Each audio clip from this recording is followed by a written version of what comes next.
Okay, guys, episode 13 we are at now of the MST podcast.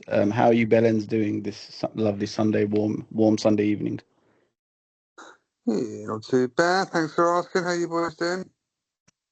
Same old. Yeah, magnificent, Same. magnificent. Lovely, That is, lovely, jubbly. Yeah.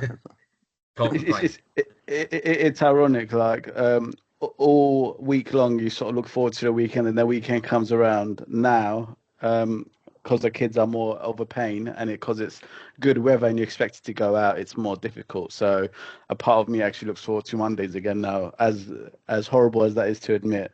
And as uncomfortable that is to admit that, not looking forward to work, just looking forward to the fucking Monday itself. That's the thing. Okay. Well, I was going to say just quickly, we did have the MST podcast dinner. Is that some sort of Oh what is yeah. it? Quarterly dinner or something on Friday night? It was the partners conference, the retreat, or whatever you want to call it. So we'll do that every couple of months. It's funny. We're going to discuss cuisine next week, so let's save Yes. discussions about that restaurant for next week's episode. So this week we're going to discuss our top three movie scenes of all time. Not necessarily movies, but the actual specific scenes within movies. I know there's loads of iconic scenes down the years. Um, I don't actually have like a top three list like in an order. I have just three selections which I've chosen.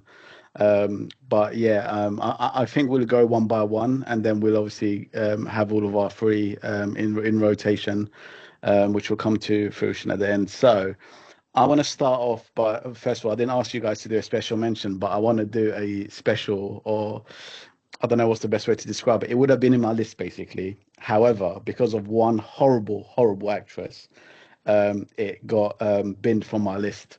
And the scene is from Justice League Snyder Cut. Not the shitty one that they remade, but the original Snyder Cut. Have you guys seen the Justice League Snyder Cut? No. That's the second one, right? Well, it was meant to be the original, but obviously because Zack Snyder, his daughter passed away, and then the Warner Brothers were not happy, blah blah blah. They wanted a different direction, so they brought in a new fucking director, guy who did the Avengers or whatever. And then yeah, he basically fucked it all up, made it all shit and gay and shit. That's like Um, James Gunn, was it?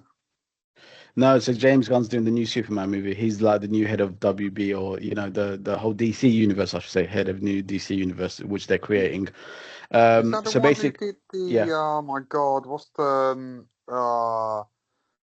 theme? The theme tune was "Hey, hey, what's the matter with you?" Oh, What's that one? Guardians of the Galaxy. Yeah, is that the guy who directed those? I don't know. He might be. I know he has done something before, but I don't know whether he did that specific movie. A quick Google search will obviously tell us. But yeah, but basically the Snyder Cut. I'm obviously a huge fan of the whole Batman, Superman, that whole Zack Snyder verse, as they like to call it. Man of Steel was amazing for me. Batman v Superman, although there was a lot of critics against it, I loved it.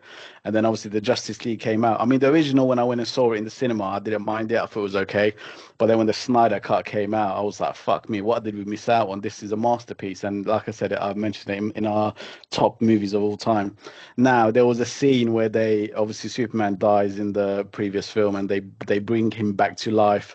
That whole scene where they bring him back to life and then he obviously fights with the Justice League was amazing, epic scene in my opinion. Like I've rewatched that actual scene many times because I just loved it.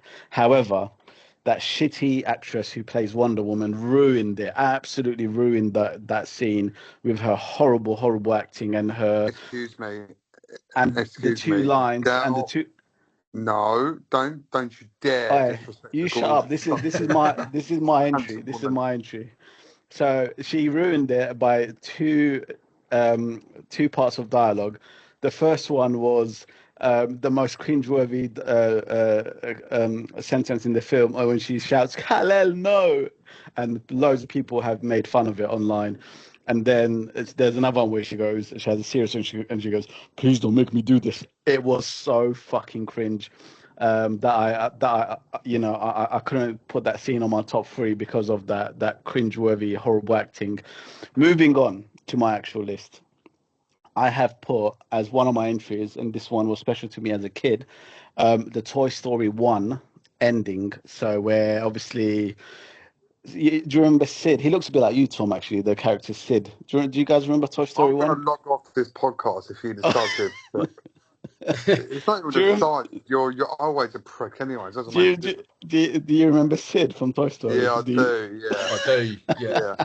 Cheers, So mate. obviously, obviously when they obviously scare Sid and they have that little scene, and then it's the car chase, a lorry chase, you can call it whatever you want, where they're trying to catch up with the car. The whole scene was magical for me. Obviously, I watching it as a kid many times. We had it on VHS. So yeah, that I felt like I had to add something for my childhood. So that got a special mention. So yeah, Toy Story 1. There's loads of scenes in Toy Story 1, which is amazing. Again, I rewatched it just yesterday. Toy Story 1 and 2, I rewatched both of them. But yeah, the final chase scene in Toy Story 1 for me. Timothy, one of your entries, please. So one of my entries, I like I mentioned on Friday, I've taken a bit of a spin on the top three movie scenes, and there's two films that I've selected, which there's so many different scenes within the film itself. I can't pick out one scene to say that is my most favourite, or else I would literally have one film as my top three for like three scenes within that film. So I'll start with Inglorious Bastards.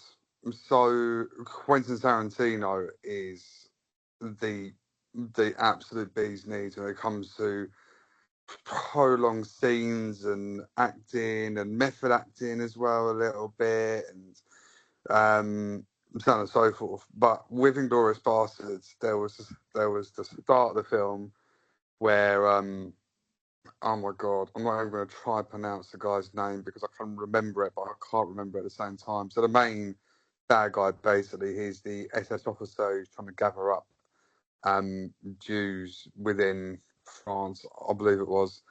And he goes to like a farmhouse and he's having a conversation with the owner of the farmhouse, and then he's all jovial, he's all happy, so on and so forth.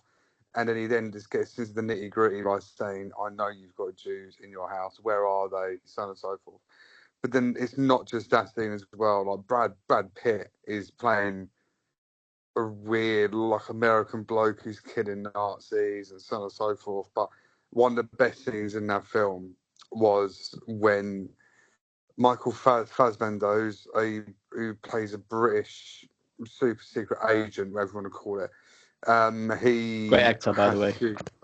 A brilliant actor, but he's Irish as well. But he literally does all of his films are either like American Yeah. or British speaking. But he's a proper Irish actor. But anyway, he has to meet a ally who's like a German actress within a basement bar to gather information about where all the top Nazis are going to be for like a cinema viewing of a film that's been made about a sniper during a battle. He killed like 100 people. And they didn't actually realise, but there's a lot of Nazi officers are having a birthday down there, or are having a birthday down there for one of the soldiers who's missing, supposed to have a kid, and then there's the SS soldier, and then he's stuff is out that there's like a plot that these guys aren't actually Germans, they're British, and they're not good, and like so on and so forth. And it's just the way that acting's done, the way that the script is written, and by the way that script is then read out by the actors, and it's just next level. It's brilliant. A lot of the actors as well, they're not well-known actors. They're kind of well-known actors within Germany or actors within France itself. So they're nobodies really within the Western eyes, I would say. But Quentin Tarantino in himself, he does Django and Pulp Fiction and Reservoir Dogs and Once Kill Upon a Bill. Time in America. The whole lot. I mean, you can Jackie pick out Brown. any. Yes, that was Samuel L. Jackson and Robert De Niro, wasn't it? I'm pretty sure it was. Yeah, Yeah. I think that was about 97. That was after Pulp Fiction, wasn't it? I haven't seen it, but it's again one of the ones where people say, yeah, it's one of the best. Yeah, exactly. Yeah, What that's one is of my. That's my just out of curiosity? What would your top? I mean, Tarantino's a legend when it comes to movie making, but what would your best Tarantino series be? I mean, for me, it's Kill Bill without a shadow of a doubt. I love those movies.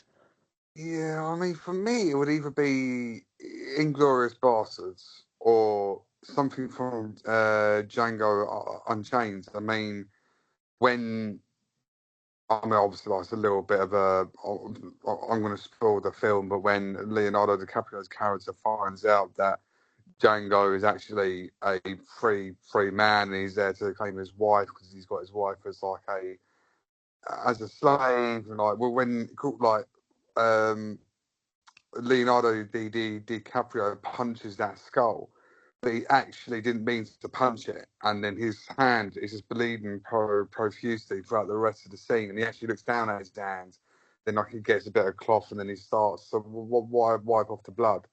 He just literally cracks on and doesn't give a shit. There's so many great scenes in that film. Fair enough, there is a certain word said in that film, and it's said about 170 times, I think it is, which is obviously a word that I will never repeat. Not even say it on the podcast. What were But you yeah, on about, mate? what do you mean? What were you on about? You uh, know what I'm talking I about, you actually motherfucker. haven't seen Django Unchained, or Inglorious Bastards. I actually searched for them on my IPTV this weekend. I think Django's on Netflix, but Inglorious Bastards, I searched for an IPTV and it came out with some film from 1987 or some shit like that. I think that was original or something made a long time ago. But I will watch it. I will watch it. Yeah. But yeah, that's my first one out the window. So yeah, Simon, all yours. Special mention. I've actually kind of just winged one in the last few minutes while I was listening to you. Because I did have a few off the top of my head to reference, but I thought, as you mentioned, a Tarantino one, I thought I'd go away from Tarantino and go to, well, a series we saw quite recently, Mudge, you and I, Mission Impossible.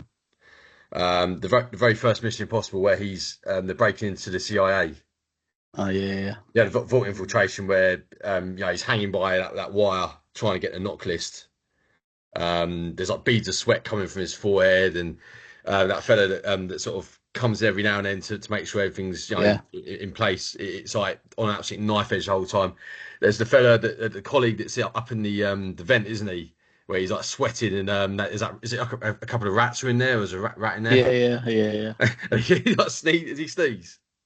I can't remember, but I was actually checking on online. They were talking about that scene, Tom Cruise, and they were saying that when they did that, they had to do that take where he's coming down multiple Yeah. times because he kept whacking his face on the floor. He actually kept hitting the floor, so it took loads of takes just to get that for the movie, the scene. Yeah, because it's that precision Mm, type of scene, isn't it? Really, like one you have to.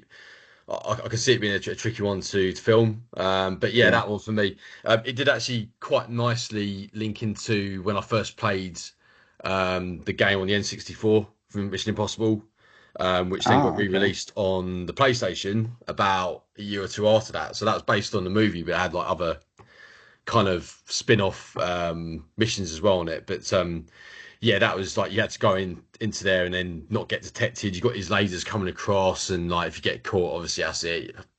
Hands like you're arrested. But Mm, yeah, that whole situation where they managed to choreograph that and make it look pretty seamless, I thought was impressive. Quite a few people knocked the first film actually. I think because of obviously how dated it looks now, but I thought it was a pretty good film. I thought it was mm. for its time. There are some better spy films from around about that sort of time, but I think yeah, that was it was an impressive scene that sort of sticks in my memory for special mention. Mm. I think all the Mission Impossible films, in all honesty with you, are amazing. That you can't go wrong with a Mission Impossible film. They're all great from start to finish. I don't think there's ever been a bad one, so to speak. Second one, Second one. Yeah. I still enjoyed. I remember watching all of them in one go. I don't remember it so well right now off the top of my head, but I don't remember sitting there thinking, "Oh yeah, that wasn't as good." I still enjoyed it. That's my point I'm trying to make, I guess. yeah, Yeah, All I right, mean, it's, so it's still watchable, isn't it? Like, yeah, definitely. So that was your special mention. I know I didn't really ask you guys to do special mentions. I just had to put one in there. But yeah. yeah, why is your actual first initial official entry? Tom, do you want to go? No, McSweeney. Tom had his Yeah, first yeah, shit. official go Yeah, already. Oh, shit. sorry. Yeah. I What actually for did my third one. I didn't. I'd actually think of a special mention. yeah, but Yeah. okay, yeah, all right. So my yes, number three, and again, this is it's only in the order in the sense that how much I kind of revere it or enjoy it. My third one is in Lion King. Because a minute ago Midgie, you mentioned about Toy Story, but I'm going Lion King because obviously it's Mm. one of the first films like that caliber I saw when I was about 4 or 5. Because I believe it came out in 1994. But the scene I'm on about this particular film is the King Mufasa dying. I know that sounds depressing, but it can't, particularly as a kid, it's like you're thinking, how are you going to get kids to really sort of buy into this film? Because Mm. obviously you tend to have a very short attention span at that age. So you're thinking we've got to have a bit of like sort of happy clappy stuff like Circle of Life to get everything going, and obviously get the background to the story, like who King Mufasa is, who Simba is, the mum who Scar is, and that sort of thing. And then when it gets to the point where he disobeys his dad's Mufasa, Simba goes off to the elephant's graveyard, and then obviously that sort of kicks off the whole scene of Mufasa then getting lured into Scar's trap. And I was actually watching it again earlier because I thought I just have to watch it again. I haven't seen it for so long. Mm. But the whole sort of betrayal bit for me, like always finding films that's like the part that kind of gets me the most. Just seeing his eyes like look up at the sky, and he just ruthlessly just dispatches of him, falls into the stampede of wildebeest by the gorge, and yeah, and then obviously Simba's reaction after that, going around sort of trying to find his dad, and he eventually finds him, sort of cozies up to him, and then of course Scar sticks the knife in again and says, "Oh, it was your fault. Like the blame's on you."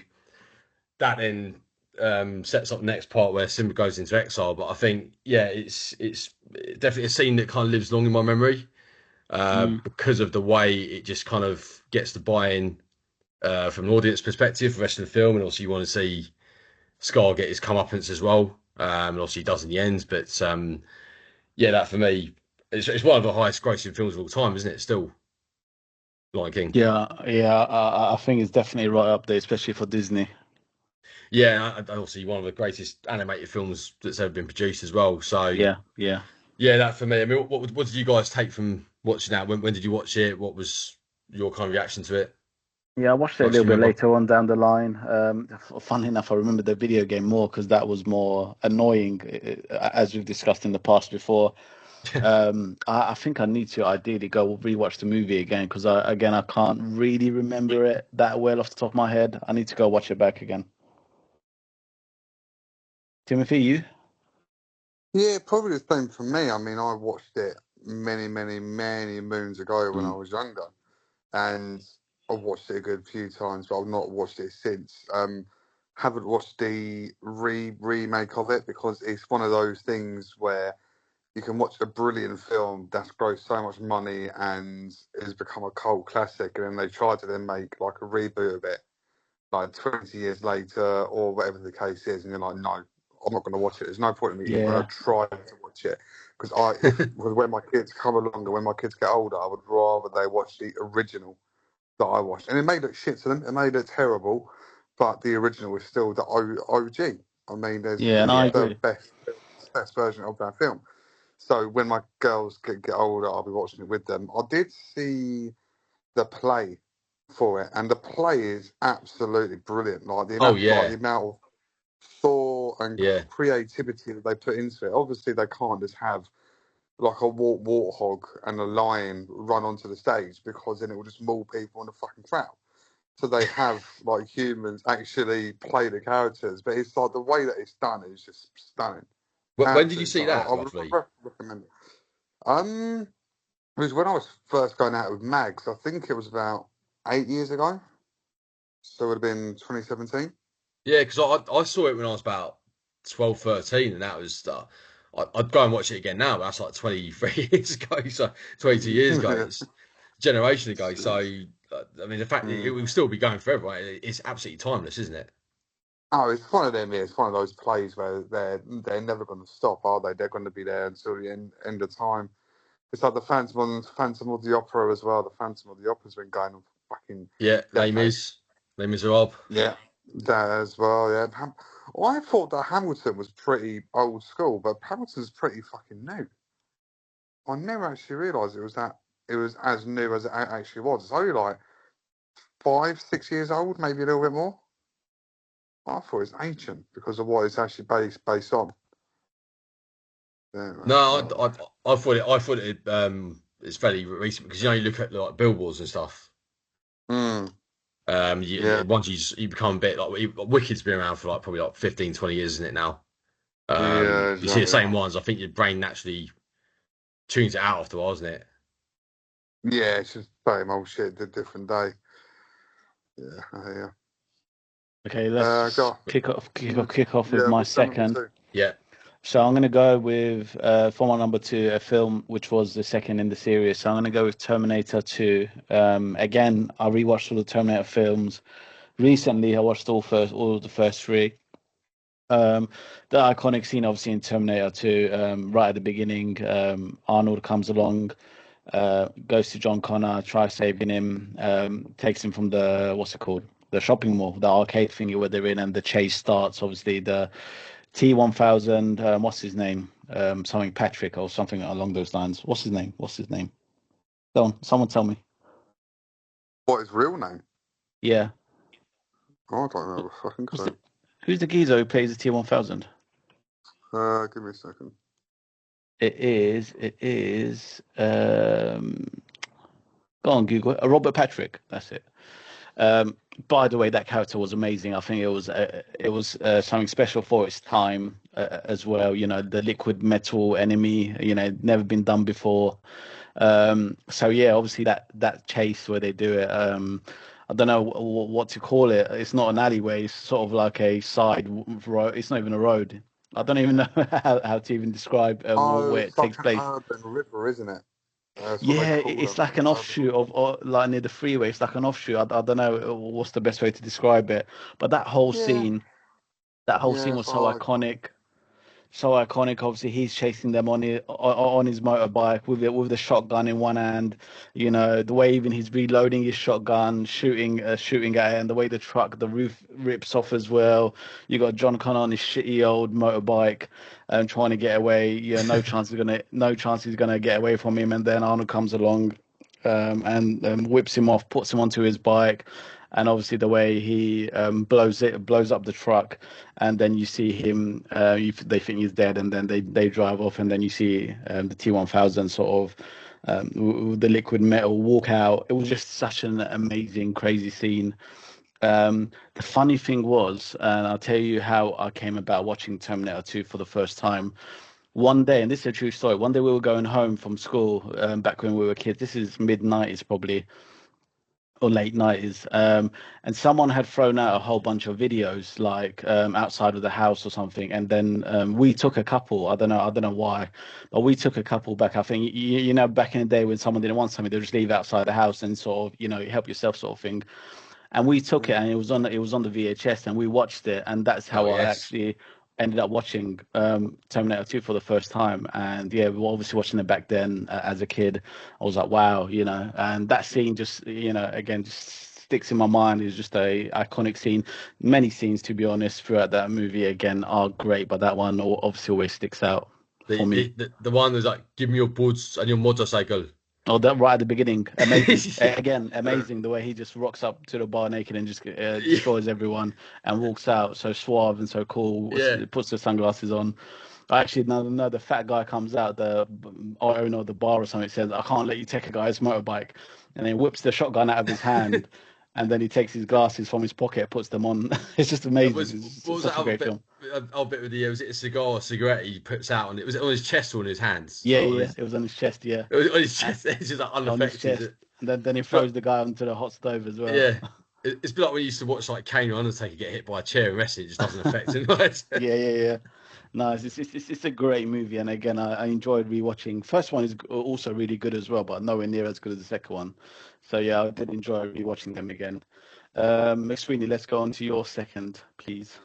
My second, and I've just watched it again earlier, and it came into my head. It was mainly because of the gadgets, mainly because it also has the car chase part of it as well. But Tomorrow Never Dies. Have you guys seen Tomorrow Never Dies? I Yeah. feel like I have, but I can't remember it. Yeah, so it came out in about 1997. There's a big car chase in that film in Hamburg. Basically, the reason why Bond's in Hamburg is because he was starting to get some information out of Elliot Carver's wife, Paris, and that's played by Terry Hatcher. And actually, coincidentally, she's Bond's ex-girlfriend. So obviously, it's kind of like a renewal of rekindling of a love interest, but also he's trying to get information out of her about this. It's almost like he's like a media mogul type character. He's trying to basically pit the Brits and the Chinese against each other, start World War Three, by trying to make it sort of almost like fabricate scenes where British soldiers are getting like murdered in the South China Sea with Chinese ammunition as well. So he's trying to kick that off.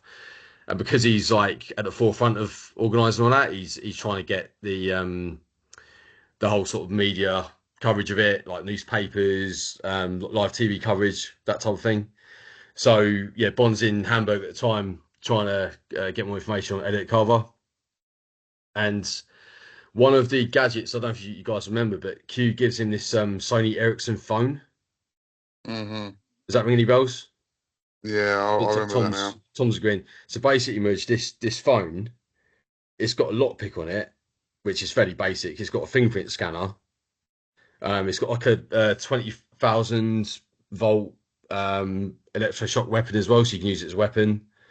But the most coolest feature of this phone is that you can use it as a remote control for your car. Yeah, I do remember this. Yeah, You do remember it? So he's got a BMW parked up. So where he's been seeing Paris Carver, he's basically got his car parked up in this multi-story car park, and obviously the henchmen have gone to basically trash his car and do all this stuff to his car. So they've got like a hammer out, an axe out, the rest of it, and try to, and it's not actually damaging or denting the car at all. So then Bond gets into the car park.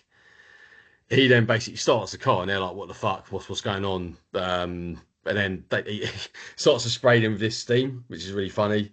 He then moves the car. He jumps in the car, and then you see him at the whole of the car chase scene. He's basically in the back seat of the car, in the passenger seat, and he's like lying down, and he's operating the car the whole time. So obviously they're like trying to shoot him with like shotguns. They smashed like the windscreen in. Machine guns as well, and then he basically just operates. He can see like the where the car's going. Cause he's got a screen up on the phone. He uses some like rocket launcher as well, and then you get like these, those tacks they use for stingers to pierce people's tires. He uses that as well. Some fella's got a bazooka, which he obviously typical James Bond. He manages to dodge that. And the funny thing is, throughout this whole scene, you've got this woman speaking in like this speaking English in this German accent, saying unsafe driving will void warranty or something like that. Void the warranty. Then he manages to cut through this like wire they put up to basically stop him, like a bus which comes out of the BMW logo on the bonnet. And at the end of it, he basically jumps out of the car and then leaves the henchman off the roof, and then this car just goes through this car rental company, which is quite ironic. So the funny thing at the end of that is it says congratulations on a safe journey. So clearly they think going through a shop window is a safe journey. But I need to go rewatch that movie again. You got to watch it, mate. The James Bond movies, in general, I guess. Yeah, I think like that to me was an unrated film. I know you're an underrated film. A lot of people say GoldenEye is probably the best one he did, best of all time, but I think that one was not far behind in terms of the ones that Pierce Brosnan did. I think I remember Um, more the video games than I do the films from the Pierce Brosnan days. Again, I'm sure I did yeah, watch them, but it was just so long time ago. You know, it's like I need to rewatch films to sort of refresh my memory of what I watched back in those days.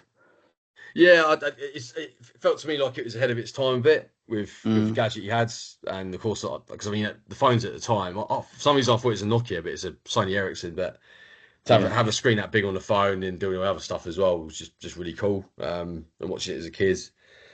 I think you always want to have like the gadgets that do things like that, and obviously real mm, life at that point in time, I don't even think we had the technology for it, or it probably wasn't mainstream. yeah. But yeah, no, I thought it was thoroughly entertaining, and definitely recommend it if you haven't seen it. Yeah, I think the Sony Ericsson had a partnership because there was a CyberShot phone. I think it was because my first ever phone that I ever owned was a Sony Ericsson K750i. I still remember it. Going and Yeah, buying it from Sunday Market down in Brick Lane. Good times. But yeah, they had a partnership with it used to be called the James Bond phone. They specifically marketed it that way. So yeah, I remember that. that was it. Uh, Didn't you have? You said about the games. You had the Tomorrow Never Dies game on PlayStation. yeah, and Everything or Nothing, I think it was called. Oh yeah, that one as well. Yeah, yeah. I actually got them on my Xbox 360. I downloaded a few of the James Bond games. I actually didn't get a chance to get around to playing them, but hopefully all in good time. I will check them out again.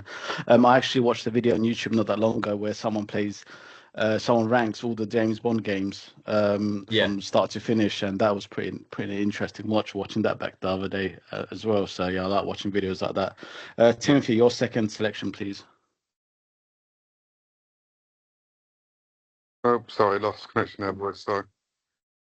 Your second connection. You need to sort your shit internet out, by the way, mate. Sort it out, will you? I got a Um, new fucking Wi-Fi and it's still just as bad. Um, my second one is again everyone's favourite director, but it's obviously in a sense of if you actually enjoy the kind of category of films that he does. But a Guy Ritchie film called Snatch. So it's one of those films when you're on a night out, when you're on the res, you can quote the film and have a fucking brilliant old time out and about. Like Brad Pitt. I know it's the second time that I mentioned Brad Pitt. I don't have a fucking crush on him, even though he's a handsome man. he's a great actor. He's a great actor. Handsome man. Yeah, he's got a new film coming out, the F1 film, which I won't Yeah, talk yeah. about, so I won't bore you guys about F1 again.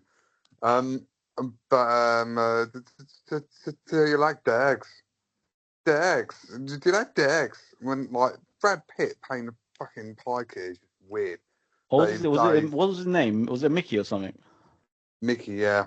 Yeah. And then it was Stephen Graham's in that film as well before Mm. Stephen Graham became the actor that he actually turned out to be, where he's in every fucking film known to mankind now.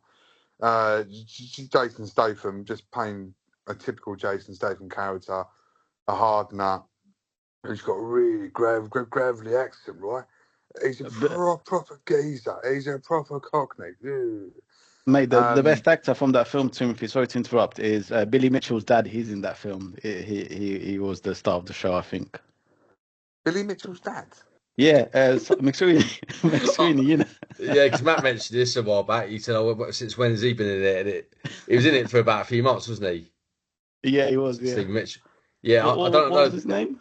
Bricktop. Bricktop. That was it. Bricktop. So that's going to take me on to my favourite scene, which is Go on. that Bricktop Hey, scene where he's talking about what does the word nemesis mean. And I've literally, because I can't remember it from the top of my head, but it's something along the lines of a righteous infliction of retribution manifested by an appropriate agent, something like that. And then he then goes, in this case, personified by a horrible cunt, me. And it's like all the guys that he's talking to. So he's gone into like I think it's like a taxi rank. There's like a front for like a gang. He's Mm. gone into the taxi rank, and there's these three blokes who have like killed someone. They're trying to carry the body, and he's walked in on them, and then he's gone. Well, you know the best way to get rid of a body is to cut the body up into 6 pieces and then feed it to a load of pigs. And then it then goes on to say that a pig can, pigs can eat, I was going to say £200 worth of flesh in 6 minutes, but I'm thinking I've got that completely wrong. But then he then goes, hence expression as greedy as a pig, because pigs just eat so much food in a certain amount of time. And then he then does the Nemesis line, and he's just got that face about him that you would never fuck around with him, that you don't want to be on in his bad books. And the whole point of the film as well was that Brad Pitt is in his bad books because he's meant to throw a fight and so on and so forth. But Guy Ritchie himself, like, he does brilliant films. Like when he did the Sherlock Holmes films, to be honest, I wasn't expecting a lot, but he'd done fucking well. I mean, like Robert Downey Jr. in it was brilliant. I mean, he's not even meant to be a British actor, but he plays a British character brilliantly. And he was still coming back a little bit from his whole drug thing. I think he'd just come back into the fray after the with the Iron Man film. I think he must have just done one, and then he was either after just doing two or he hadn't done two yet. I'm not entirely sure. But yeah, Guy Ritchie just knows how to make a brilliant Cockney gangster film. He just knows how to do it. What was the other one? The Gentleman, was it, or something like that? Yeah, The Gentleman. Again, that was really good. That's with the two American actors. That was with Matthew McConaughey and Jeremy Strong. And then I think there's another one, but there was the guy who was in that motorbike fucking program, Sons of Anarchy, Charlie Hunnam. Oh, Hunnam, Hunnam, I think it is, yeah. Yeah, and the guy who looks like my dad, fucking, oh my god. Caesar. No, Hugh Grant. Oh, Hugh Grant. I thought you were talking about Colin Farrell. You think Hugh Grant looks like your dad? In it, yeah. Yeah, I think he looks like my dad. I think he's a splitting image of my dad, yeah, in all honesty. Not to say that my dad's a handsome man. Are some similarities, actually. Yeah, I could give you that. Yeah, Colin Farrell was in it. I forgot about Colin Farrell as well. He's the best part of the movie, mate. For me personally, Colin Farrell. To be honest, Charlie Geezer is brilliant as well in that film. I reckon it was really good. Great movie. Was Vinnie Jones in that one? It was Lock, Stock, wasn't it? Was in both? No, he's not in this one. He's not in Gentleman, I think. No, he's in Lock, Stock. Yeah. I need to watch that. I downloaded it. I didn't get a chance to watch it yet. I need to watch that one. Yeah. Yeah. Okay, so we've had 2 each now, haven't we? Yes. We have. Okay, let me go on to my final one. And it's one which I couldn't pick a scene in brutal honesty. And it is The Matrix. I was struggling to pick a single scene because it's got so many great fucking scenes. I'll go through the list of them. I mean, the one I have ended up going for is the Kung Fu fight scene where Morpheus fights Neo in the dojo. Starts off with Neo obviously learning stuff, uploading stuff into his brain, into his body or whatever. And he knows, I know Kung Fu.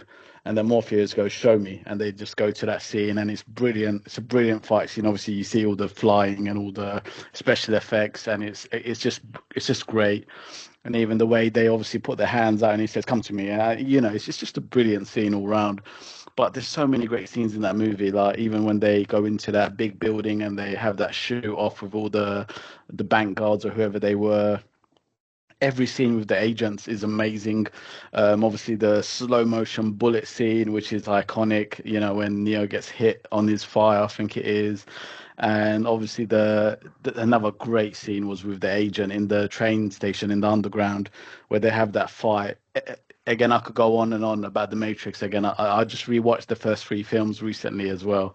And yeah, great scene. That Kung Fu scene, I think, was the first iconic scene in that movie. So I think I got to go with that one. But yeah, The Matrix, in general, that first movie was such a huge hit for the time, I think it was. And, just to see these new, ways of fighting and the slow motion and the way they did the stunts and stuff, it was just ahead of its time by a country mile, and it was great.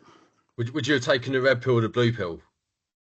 Oh, you know what? It's funny because I was playing the Path of Neo. I was playing the Path of Neo on the Xbox the other day. Obviously, I played on the PS2 growing up, and Yeah. it asks you choose the red pill or the blue pill, and I thought, oh fuck it, I'm gonna try the blue pill just to see, and it makes you rewatch the whole first scene all over again, and it makes you choose all over again. Yeah, because Um, wasn't that like I remember I was watching it as a kid for the first time at my grandparents' house, and it was like yeah, I always wanted him to. I don't know why I wanted him to choose the blue pill. It's like wasn't that like yeah, a life of like being completely oblivious to like the truth yeah, and yeah, yeah. yeah, it's a lot of, like sort of Bible references in it, isn't it? It's like biblical stuff.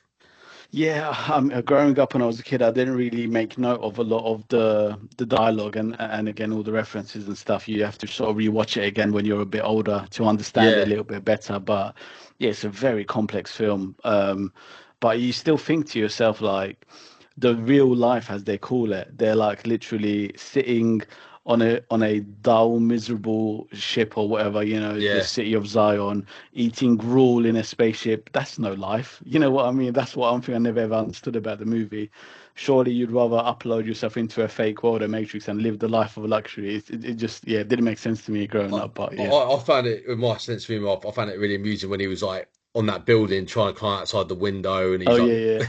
it's like Another great scene. Another great desperately scene. floundering, like trying not to Yeah. fall off. And there's that bit where he gets interrogated, and they said, what's was it words if you can't speak or something?" And then Yeah, his yeah. mouth like goes, and Yeah. then that scorpion thing like goes in his belly button and stuff. Like Yeah, yeah, yeah. I found it really amusing at the time because I was like, "What is this?" I was like 9 years Yeah. old or 10 years old, but Oh, fair, fair. Yeah. I mean, again, I watched it pretty young. I remember going to my cousin's house and they had it on the DVD, and they were showing us all the amazing scenes. So the kung fu scene was also one of the first ones I saw. And yeah. they were rewatching it, so it stuck out to me, obviously. But yeah, it's a great movie. And again, I did see the second and third one as well. I literally finished the third one, I think, a couple of nights ago, and it was just too much in the Zion area. It was just like, oh, it's just a war and fighting. It was boring basically.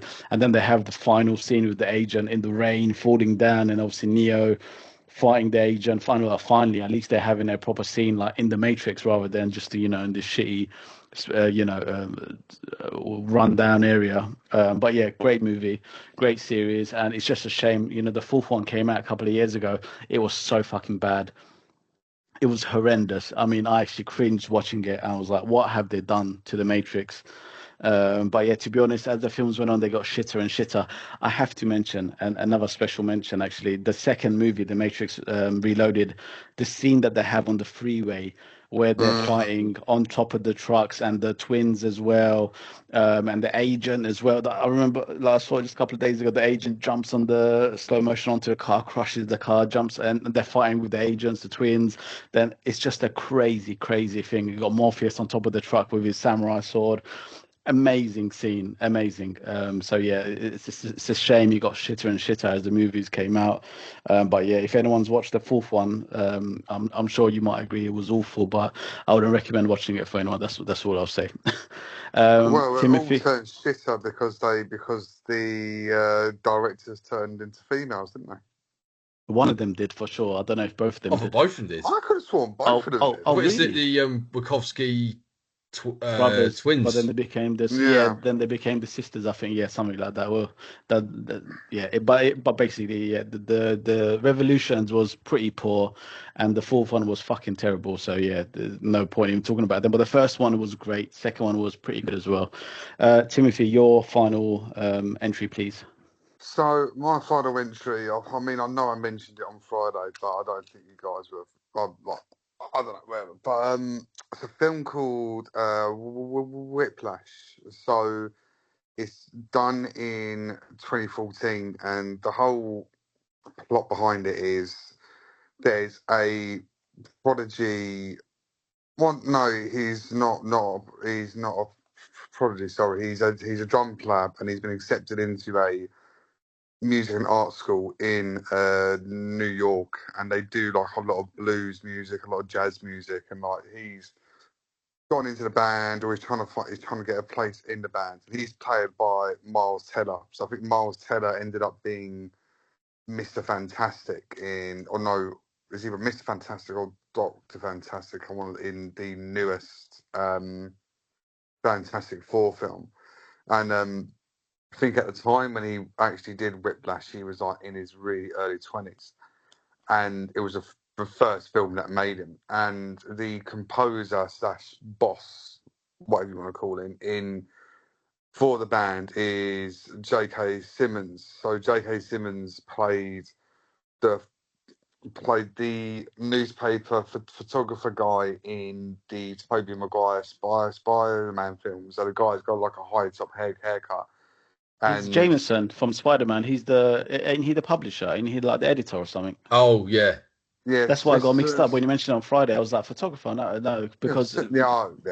I think Maguire's the photographer. Yeah, doesn't he play like Gordon as well in one of the he does. Justice League films? Yeah, He does. So, He does. Yeah.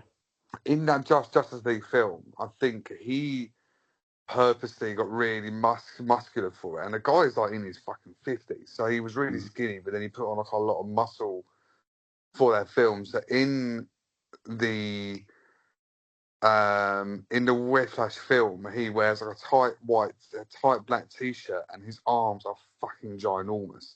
So it's one of those films, and I said at the start, there were two films where I just can't pick a scene. That's my favourite scene.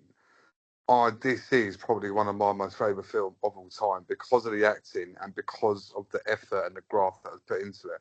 So there's the composer is really well known for being an absolute massive bully during the film. So Miles Teller comes in and he's like a second in command drummer, just in case one of the drummers is ill or he doesn't do a good enough job or whatever the case is. So the guy's playing the drums, and then Simmons is composing, he's jamming, so on and so forth. And this is like his first introduction into the guy. And then Simmons will go, oh, no, stop. No, that's not my tempo, but really, really good, really good. And then like he plays it from the same stage again. He goes, no, that's not my tempo. It's a little bit too quick. And then, if you're listening to it, it's probably like a millisecond, half a millisecond too quick. Well, you can notice it's too quick. And then he then goes, oh, yeah, no, a little bit too quick again. He starts playing, and no, almost there, but calm down, it's fine. So then he plays again, and then he then gets a chair, and he throws it at him, and he misses him by like an absolute whisker. So then he goes over to him, and he goes, why do you think I threw that chair at you? Why do you think I threw that chair at you? And then like Taylor will go, oh, I was a little bit too quick. And he goes, right, let's see if you can play to the rhythm of this. 1, 2, 3, 1, 2, 3. So then he tells Teller to count 1, 2, 3, and then on 4, like he slapped him. And then he goes, well, 1, 2, 3, slap, 1, 2, 3, slap. But he keeps on snapping. He goes, right, am I a little bit too quick or am I a little bit too slow with the slaps? Am I a little bit too quick or am I a little bit too slow? He literally ends up crying out his eyes and goes, if you're not good enough, then this is what's going to happen. Carrying on through the film, he's first and second in command when it comes to drums. An ex-student dies. There's then a lawsuit against the composer. The drummer's dad tells him to tell the jury that he was a bad guy. He then gets the composer then gets sacked. He then bumps into the composer at a bar.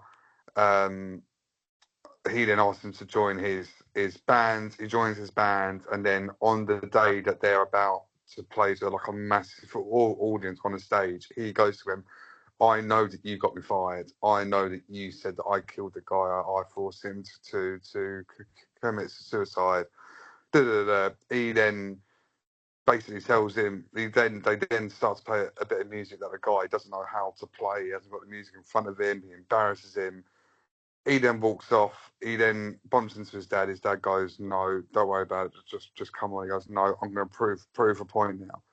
So he goes back on stage against all the music that he's saying to play. He plays his tune, and he literally, like, it goes from Simmons hating the guy with a passion to him approving of his music and like trying to like encourage him. During the scene as well, the guy's absolutely seeping with sweat. He's got blisters on his hands. He's bleeding. He's then getting encouragement from the crowd and so on and so forth. And it's just the way that the acting was done. And I watched it on Friday because I was trying to find somewhere to watch it for the whole of last week. I couldn't, so I watched the last few scenes on YouTube. And I was reading into the film, and the guy had actually, the drummer, had experience of being a drummer, but only a small amount. So prior to the film, he worked 4 hours a day with a professional drummer in learning how to play the jazz music at a certain level. And he was doing that constantly, where he was literally sweating like profusely, a blisters on his hand constantly. It's just the effort and the graft that was put into the film was just next level. It is just unbelievable. And I'd recommend watching it. It's only like an hour and a half film, but I would recommend watching it 100%. It's just the acting that was put into the film and the cuntishness as well of J.K. Simmons to be that much of a twat throughout the film is just class. But I'll definitely watch it. It sounds like he was like almost like that taskmaster that's basically finds someone he really believes in, but he wants to really push their buttons. I'd say so, yeah. But I think in the whole film, I mean, he was bullying people like left, right, and centre. Yeah. He was trying to get the best out of them, but the things that he was saying to the people in the band, like, it was just horrible. It was absolutely horrific. Whether it was encouraging them, though, I'm not entirely sure, to be honest. But you know, it's that weird sort of psychology, similar to like we talked about with the managers, like with Jose Mourinho and Brian Clough. It's like that ability to just push people's buttons, knowing they're not going to overreact or react too badly to it. It's a bit of a all or nothing approach, but it's like some people that get the best out of other people won't make it, basically. Yeah, exactly. It's very much like that. It's a love-hate kind of thing where after so many weeks, so many months, so many years, and after the intenseness of the relationship and then trying to tutor that person through it, you do actually get the end result of going, oh, now I know why you were such an asshole. I get it. It's very similar, and it's like the approval as well at the end of it, to know it was a hard graft and it was a really hard journey, but now I approve of you and you approve of me, kind of thing. Yeah. Yeah, I get it. Oh, Simon, yeah, yours, mate. All yours. Sounds like a belter. I recommend it. Yeah, mine is. It won't surprise you. I think I told you guys on Friday, but Skyfall. The scene in Skyfall. Everyone's seen Skyfall, haven't they? Yeah. So, Muj, you? Yeah, I heard you. Yeah. So the scene that I really like in this film was the one that goes right back to like Bond's childhood home, which is in the Scottish Highlands. Where as you named the place Skyfall, but the fact that the whole sort of plot leads to that point where they're trying to lure the main bad guy, Raul Silva, who's like, you know, a former MI6 agent turned cyber terrorist, into basically lure him into a bit of a trap because they've been into his trap. They've been on that island, that derelict island in Macau, where he orchestrated a plan to get captured by MI6, and then of course he escaped after that. And there's that funny scene where he impersonates a policeman on the underground. And there's also the bit where the thing that amuses me, where him and Bond both slide down that middle part of the escalators on the tube, to totally unscathed. But yeah, so it's leading up to this point in Scotland, all that sort of running around in London, bombing MI6, all that sort of stuff, to the point where Bond goes back to this home for the first time probably in decades. And of course, the first person they see when they get there, when he walks into the house and it's virtually empty, it's all dark and dreary and completely weathered, beaten up. They see the fellow that you mentioned the other night, Tom, Albert Finney, which is Kincaid. Mm-hmm. The character Kincaid, and he's like the gamekeeper of Skyfall. So he's like, what are you doing here, James? And speaking to Em as well, meeting them for the first time. And he says, well, some men are coming to kill us. We're going to kill them first. And that just sets the whole following scene off after that. You've got this anticipation out I think he even says to M at one point, he's practicing shooting. He says, "Oh, storm's coming." I think that's quite metaphorical because obviously Silver and his henchmen turn up in their helicopter.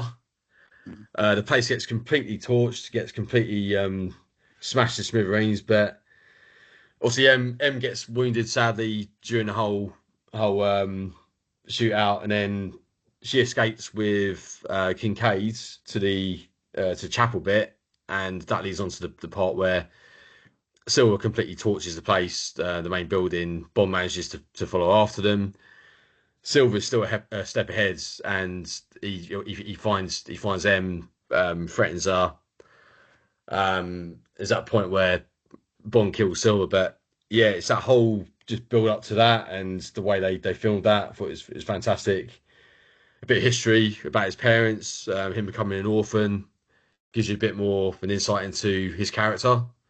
And I think in that film it's quite important because he saw a bit more vulnerability about him as well. For that point where he got shot and then they thought he was dead. And I think he went off to like Istanbul or somewhere when he was presumed dead. So yeah, no, that whole scene I thought was really well thought out, really well planned, and yeah, pretty iconic. It was a great movie. I remember you mentioned the escalators, because obviously in the normal escalators they have the bumps there, so no one can slide down there. But for that scene specifically, they removed the bumps and stuff so they can smoothly go down there. I'm sure you've seen the videos online of people trying to go down there and getting hit, falling down escalators drunk. Has he done that? Yeah. Yeah, I'm sure you've seen the most famous video, that a drunk guy falling down the stairs and trying to slide down and get hit. He just went flying upwards, didn't he? Yeah, he went fucking skywards. I've got to watch this now because in the film you actually see at the start bit there's that bump at the start, and then after that there's none of them. But yeah, they removed it. Yeah, you break your coccyx, wouldn't you? Your pelvis would be absolutely it's shattered. a horrible thought. Yeah.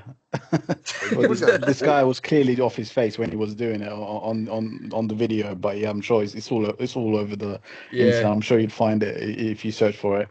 But yeah, there was quite a few good selections in there, and a few movies which are Whiplash that you mentioned, Tom, which I need to go and watch. The James Bond movies might be, need to rewatch a few of them. I'm looking at stuff to rewatch, to be honest with you, and I've obviously rewatched a lot of stuff right now because of this specific podcast. Rewatched The Incredibles just earlier today, just for the sake of it. Great film. So yeah, loads of movies that we have can you rewatch. Seen? I remember from our previous podcast, you haven't seen Training Day, have you? Training Day? No, I don't think so. No. Definitely watch that. Tom, you've seen it, haven't you? Brilliant film. So good, honestly, man. Yeah. I was going to put that in one of my mentions, but I didn't want to ruin like the ending bit or any part of it. So just watch that because that's Yeah, I'll check it out. I think I need to rewatch the Godfather movies again as well one more time. I need to watch obviously the another two that Tom mentioned, Django and Inglourious Bastards. And I might actually go back and rewatch Kill Bill as well because I love those movies. Okay, cool. Yeah, that's another episode in the bank. That's number 13. So next week we will be discussing cuisine. And foods that we like. I'm sure all three of us will discuss places we've been together and we've eaten at as well throughout the podcast. So yeah, one to think of for next week. Think about your best places you've eaten at. Think about the best foods that you like, and then we'll discuss that all next week. All right, sounds good. Cheers, boys. Well, lads, have a good one. See you next week. Have a good one. Cheers. Bye. Bye.